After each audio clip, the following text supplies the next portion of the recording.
Wireless LAN organizations and standards. Now, the products that we purchase for our wireless LAN have to comply with specific standards, which we'll learn about in this video. So we're going to kick things off by learning what is the FCC, what is the mandate of the Federal Communications Commission, and what are the rules as they apply to wireless products and wireless LAN implementations. And we'll also learn about the Institute of Electrical and Electronics Engineers, better known as the IEEE, and what they do, and the standards that they have set forth for wireless LAN products. And then we'll finish off by learning about the Wi-Fi Alliance and what they do for a living here. And we'll learn about how these organizations and standards interrelate with each other as well. So you ready to get started? Excellent. That's what I love to hear. Okay, first off, what is the FCC and why do I need to know about it? The Federal Communications Commission, or the FCC, is the United States government agency. So the rules and regulations of the FCC apply to the equipment that is used in the United States, and it reports to the United States Congress. Now, the FCC is going to regulate the interstate and international communications to and from the United States by radio, TV, wire, satellite, and cable. And it makes the laws which mandate the usage of wireless LAN devices in the United States. The laws specify the maximum power output and the transmission technologies and how and where the devices can be used. So first off, the couple of key things you need to know about as far as the FCC rules and how they affect wireless LAN are two things. Number one, the frequencies that you can operate a wireless LAN on, and number two, the maximum power output. So first off, let's learn about the frequencies that the FCC has mandated that wireless LANs can operate on. Now, the FCC has specified that wireless LANs can operate license-free on specific frequencies on these two bands, the ISM and the unibands. And ISM stands for the Industrial, Scientific, and Medical bands, and the frequencies on this band are 900 megahertz, 2.4 gigahertz, and 5.8 gigahertz. Now, again, this is license-free. However, a key thing you need to know here is that of these frequencies, of these three frequencies, the FCC has specified that wireless LANs can only use the 900 megahertz and 2.4 gigahertz frequencies on the ISM band. Now, in addition to these ISM bands, the FCC also specifies three unlicensed National Information Infrastructure bands, or UNI for short, and these are in the 5 gigahertz range, and each band is 100 megahertz wide. And this band is used for wireless LAN devices that comply with the 802.11a standard. We'll learn more about that in this video. Now, there's some specific characteristics to the three bands in the 5 gigahertz uniband range. So let's bring up another whiteboard and learn about this. First off, these three bands have very specific names. We have lower band, middle band, and upper band. And the first band, the lower band, starts at 5.15 gigahertz. And as I mentioned before, it's 100 megahertz wide, 100 megahertz. So we're going from 5.15 gigahertz to 5.25 gigahertz, which again is a 100 megahertz wide band. And the FCC mandates that the maximum power output at the lower band be 50 milliwatts. And the FCC also mandates that devices that are operating in the lower band only be used indoors. Now, in contrast, the middle band operates at 5.25 gigahertz to 5.35 gigahertz. The maximum output power can be 250 milliwatts, and these devices can be used indoor or outdoors, so kind of a switch hitter there. And at the very end of the spectrum here, the upper band, that operates from 5.725 gigahertz all the way up to 5.825 gigahertz. The maximum power output for these puppies is 1 watt, and these are for outdoor use only. Or rather, devices that operate in the upper band are for outdoor use only. So in summary, the FCC allows wireless LAN equipment to operate license-free on two bands, the ISM and the uni bands.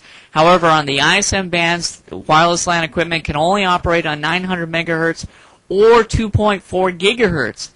If the wireless LAN devices need to operate at a higher frequency, then they need to operate on the uni bands.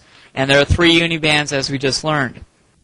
Now, in addition to specifying which bands wireless LANs can operate on, the FCC also mandates how much power can be emitted from wireless LAN equipment at the intentional radiator and the EIRP. Let's bring up another whiteboard and learn about this. Now, first off, the maximum power output rules depend on the topology of your wireless LAN device. There are 2 topologies that we work with, either a point-to-multipoint, or PTMP for short, or point-to-point. When the wireless LAN is configured in a point-to-multipoint topology, meaning you have a central wireless LAN device, such as a wireless access point, which in turn is transmitting to other wireless LAN devices, be they other access points or bridges or repeaters.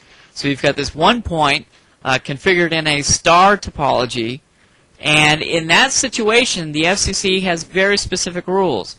When we have a point-to-multipoint configuration, the FCC limits the EIRP, which again is the equivalent isotropically radiated power, limits the maximum EIRP to 4 watts. Now, got to watch out for this as well, in both the 2.4 gigahertz ISM band and the upper 5 gigahertz uniband.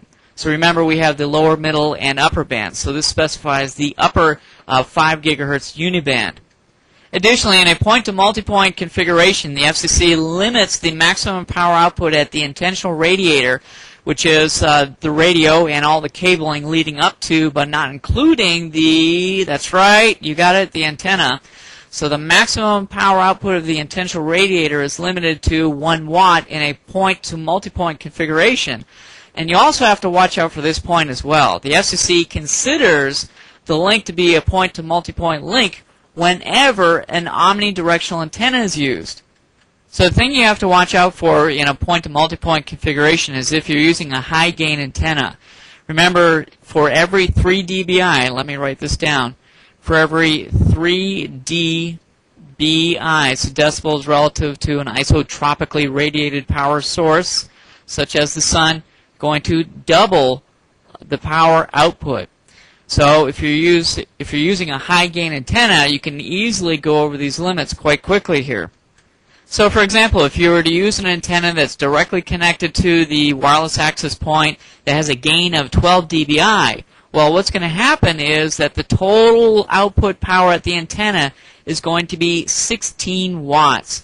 So let me write this down here. So you've got an antenna with 12 dBi, and that's going to give you 16 watts, which is well exceeding the maximum power output that these FCC specifies of 4 watts. Well, you might be asking yourself, how in the world did I derive 16 watts? Well, again, we go back to the golden rule here. For every 3 dBi, we're doubling our power output. So if we're doubling 1 watt of power, we get 2. Double it again, we get 4. Double it again, we get 8. Double it again, we get 16 watts. Well, why am I doubling it? Well, remember, the power output is 12 dBi from that antenna. If you divide 3 into 12, you get 4. So we're doubling the power output 4 times, and as a result, we get 16 watts. And you can also use one of many, many different EIRP calculators on the internet. Let me bring up another one here just to verify our math. So if we put in 1 watt of the transmitted power from the radio and put in a gain at the antenna of 12, let's say go forth and calculate, we get at the very, very bottom here the total EIRP. Rounded that up, that's going to be 16 watts of power, which again is exceeding the 4 watt maximum.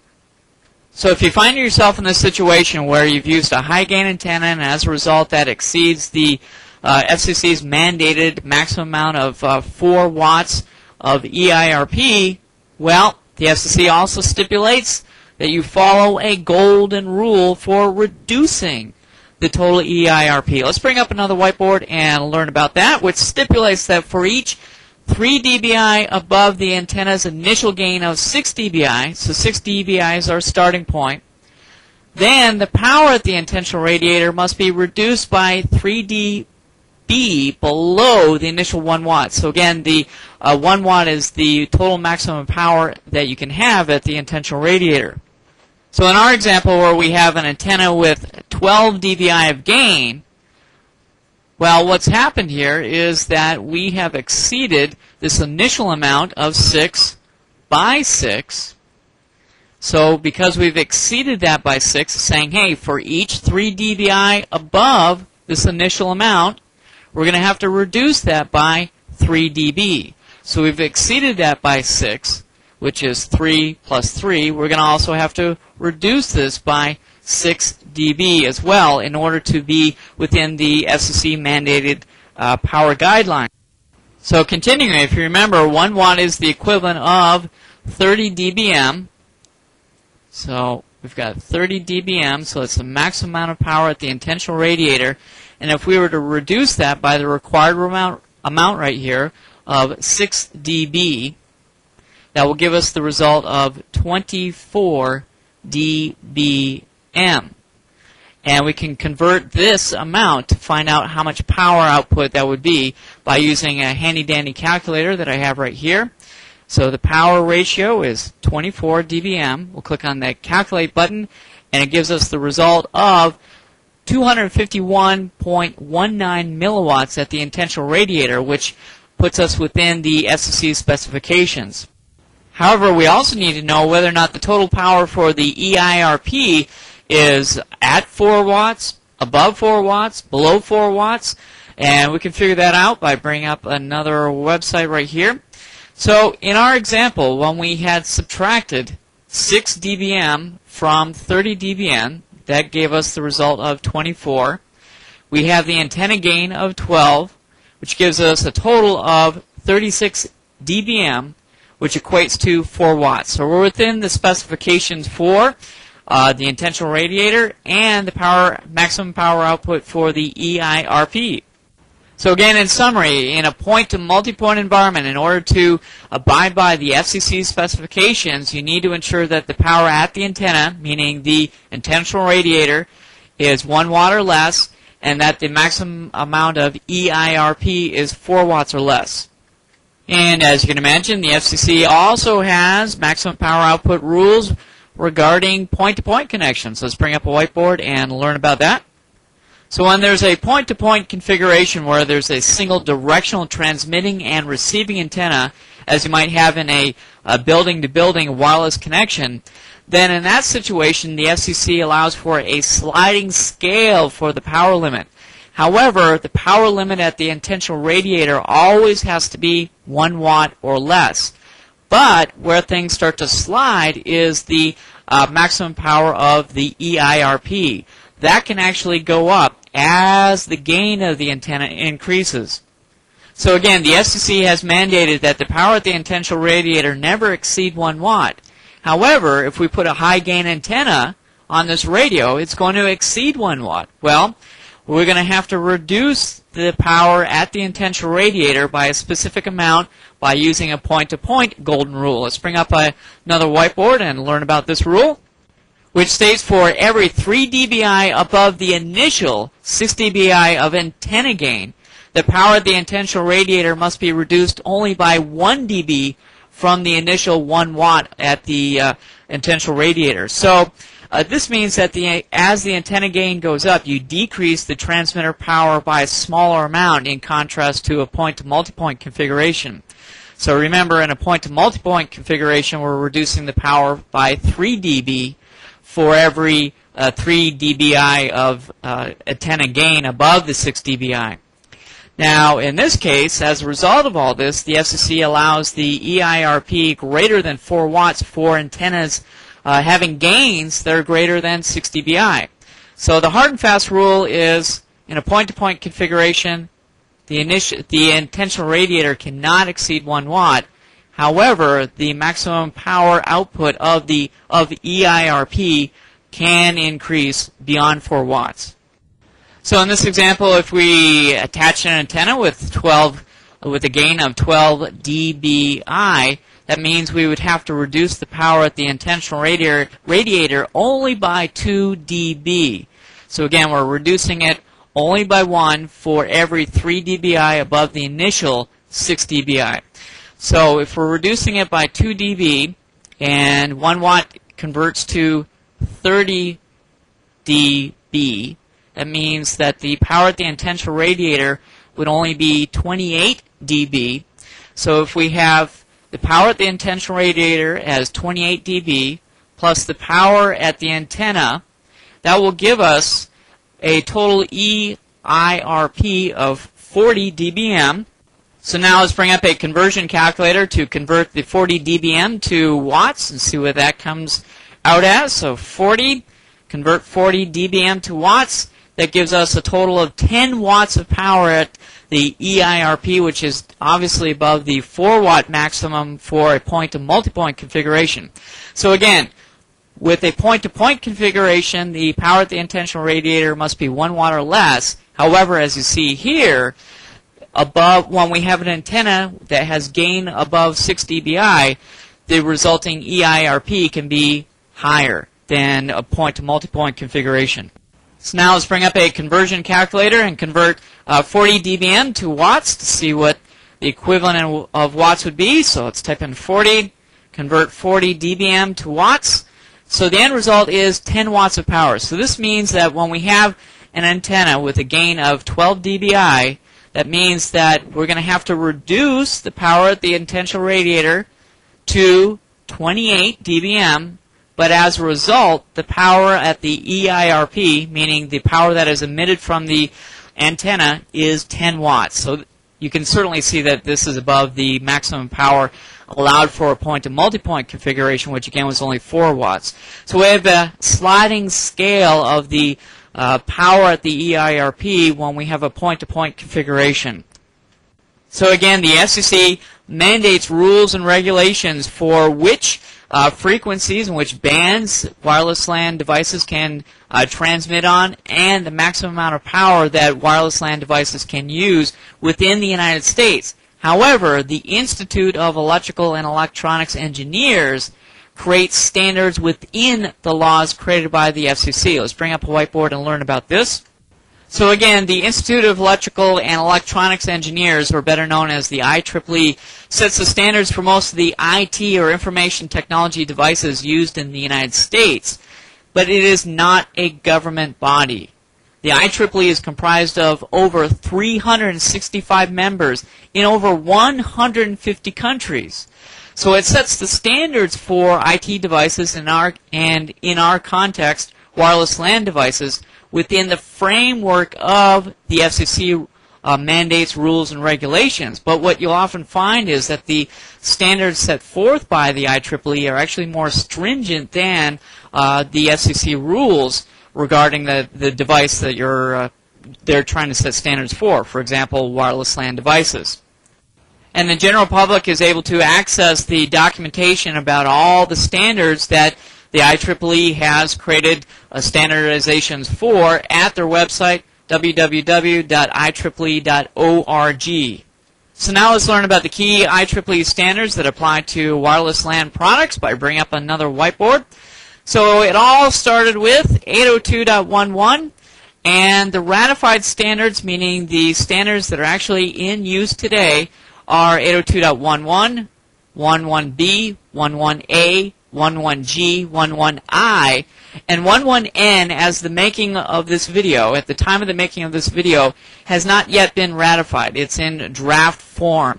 You've probably heard about some products called pre-N products, and we'll learn about each of these individually, first starting with 802.11. So let's bring up another whiteboard. And 802.11 is the grandfather of the IEEE standards for wireless LAN products. So 802.11 is the very first IEEE standard for wireless LAN products, which states that radios can use either the DSS technology or FHSS technology. DSS, again, is the direct sequence spread spectrum, whereas FHSS is frequency hopping spread spectrum. And the maximum speed set out by the IEEE for systems that use either DSSS or FHSS is at either 1 or 2 megabits per second. And 802.11 wireless LAN devices transmit their data only on the 2.4 gigahertz ISM band. They have a maximum outdoor range of 300 feet and an indoor range of about 100 to 150 feet, and only offered 40-bit encryption.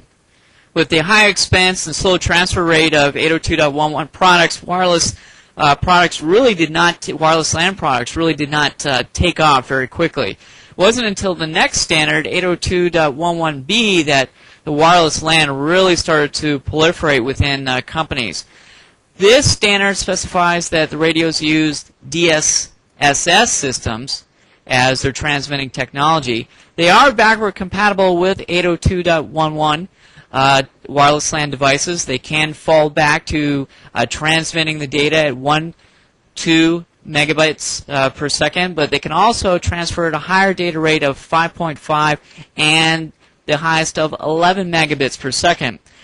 These devices operate at the 2.4 gigahertz ISM band, similar to the 802.11 devices, which allow for the backward compatibility with those devices. They also have a maximum outdoor range of 300 feet and a maximum indoor range of about 150 feet, and they offer 40-bit and 104-bit WEP encryption. WEP stands for Wired Equivalent Privacy, and we'll learn about the wireless LAN encryption options in the wireless LAN security videos within this exam pack. So wireless LANs really gained in popularity with this standard. The products really opened up the door, both speed-wise and expense-wise, for creating wireless LANs in your average organization. And so the cost of wireless LANs really came down as more and more 802.11b products became available. However, people always have that need for speed. Give me the Ferrari of wireless LANs. Well, the answer to that craving for speed is our next standard, 802.11a. And wireless LAN devices that comply with the 802.11a standard use a different technology for transmitting and receiving data wirelessly. They use OFDM, orthogonal frequency division multiplexing, and in a nutshell what this does is that it creates 8 non-overlapping channels that are 20 megahertz wide across 2 lower bands in the 5 gigahertz uniband. And as a result, it's able to transfer more data. And so we can see here it can transfer data at the rates of 6, 9, 12, 18, 24, 36, 48, all the way up to the top speed of 54 megabits per second. Now again, these devices that comply with this standard operate in the 5 gigahertz uniband. Our other devices, 802.11 and 802.11b devices, operate in the 2.4 gigahertz ISM band. So as a result, 802.11a devices are not backward compatible with 802.11b or 802.11 devices. And they have a maximum outdoor range of 225 feet and about half of that for the maximum indoor range. They also offer 40-bit and 104-bit WEP encryption as well. Now, as nice as it is to have the speed bump of 54 megabits per second, because these devices are not backward compatible with 802.11b devices, the devices that meet this specification, this standard rather, really didn't sell very well at all and aren't selling well. Companies invested so much money for 802.11b devices in order to experience the speed bump, they would have to replace everything, the wireless network adapters, the wireless access points, repeaters, bridges, so on and so forth. They couldn't do an intermittent upgrade because it works on a different band. So these devices really went nowhere fast. Now, our next specification changed all that. Let's bring up another whiteboard and look at 802.11g. Now, similar to 802.11a devices, 802.11g devices can also transfer data at the maximum of 54 megabits per second, and they can fall back to these data rates that are listed right here. Now, also similar to 802.11a devices, G devices will also transmit and receive data wirelessly using OFDM when the data rate is 20 megabits or higher. However, it's going to fall back to using DSSS when the data transfer rate is 20 megabits or slower.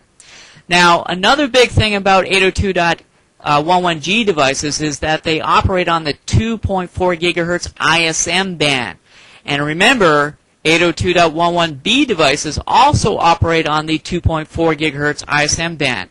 As a result, G devices are compatible with B devices, which allowed for a greater implementation of 802.11g devices than A devices. So companies could do an incremental upgrade from B to G instead of having to scrap everything to go to A.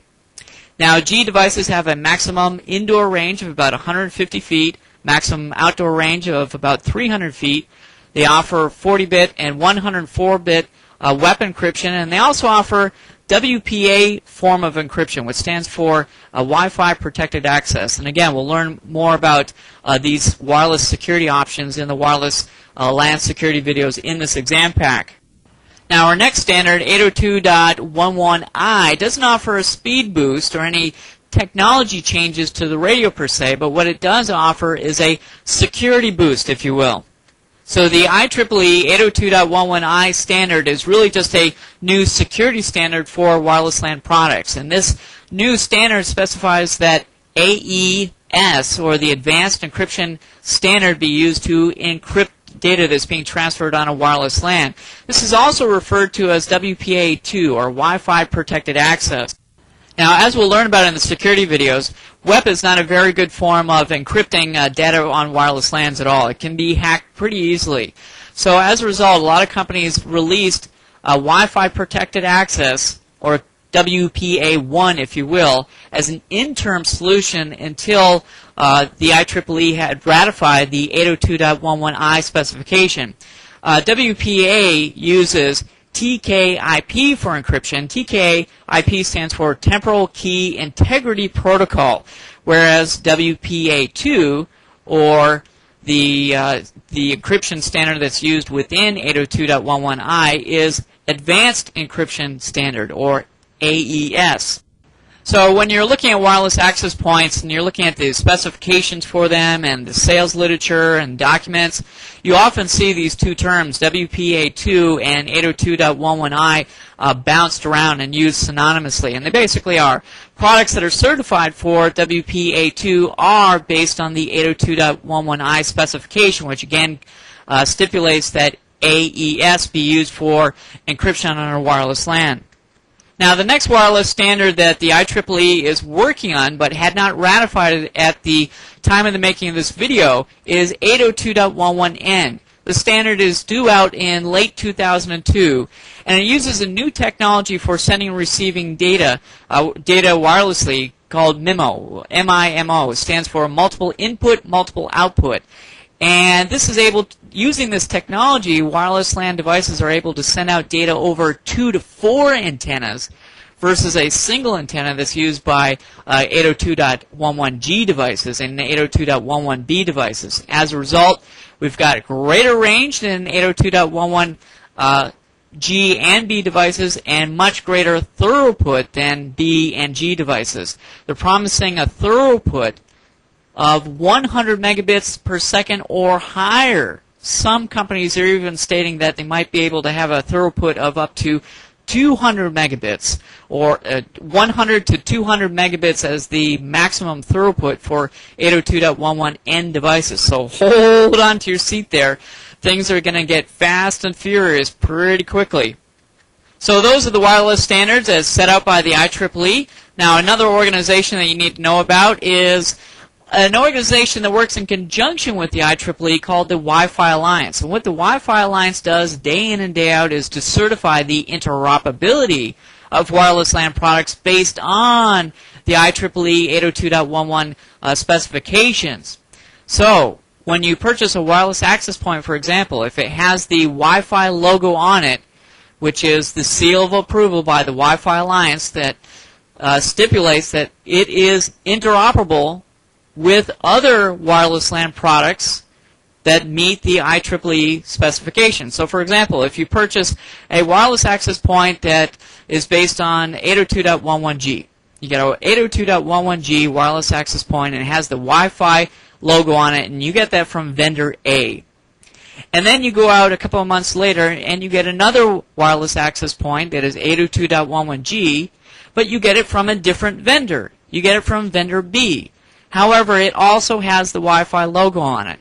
Because both of those wireless access points have the Wi-Fi logo on it, those access points are supposed to be able to interoperate with each other, communicate with each other, and play well with each other. And additionally, the Wi-Fi Alliance will also certify the interoperability of Wi-Fi security for wireless LAN products and a new wireless type of product called Wi-Fi multimedia products, or WMM products. These are typically used in a home environment where you can stream digital pictures and MP3 music and MPEG movies from your computer to your stereo set, that type of thing. And you can learn all about the Wi-Fi Alliance at their website, www.wifialliance.com. And I actually recommend that you go to the Wi-Fi Alliance website prior to purchasing your wireless equipment to see if the wireless equipment that you want to purchase has actually been certified. So for example, if you want to purchase a new wireless access point that is supposed to be 802.11i compliant, well, you can go to the Wi-Fi Alliance website, plug in the name and model of the wireless access point that you want to purchase, and assuming that they've tested it, it'll come up on a table showing all the features of that wireless access point and whether or not the Wi-Fi Alliance has certified that wireless access point to play well with Wi-Fi security and other wireless LAN devices. And with that, that brings us to the end of this video. Let's bring up our whiteboard and do a recap of what we've learned here. So we started off this video by learning that the FCC is a United States government body that sets forth the mandates and rules that wireless LAN products must operate in order to be used in the United States, such as the frequency the wireless LAN products operate on and the maximum power output of wireless LAN products. And we learned that the IEEE sets the standards for wireless LAN products within the framework of the FCC rules. And when this video was made, they had ratified the standards for 802.11, 802.11b, A, G, I, and the one they were working on at the time of this video, when this video was made rather, was N, a big speed boost, which we're all looking forward to. And then we learned that the Wi-Fi Alliance certifies the interoperability of wireless LAN products based on the IEEE standards for wireless LAN products. And with that, that brings us to the end. I hope that this video has been informative for you, and I'd like to thank you for viewing.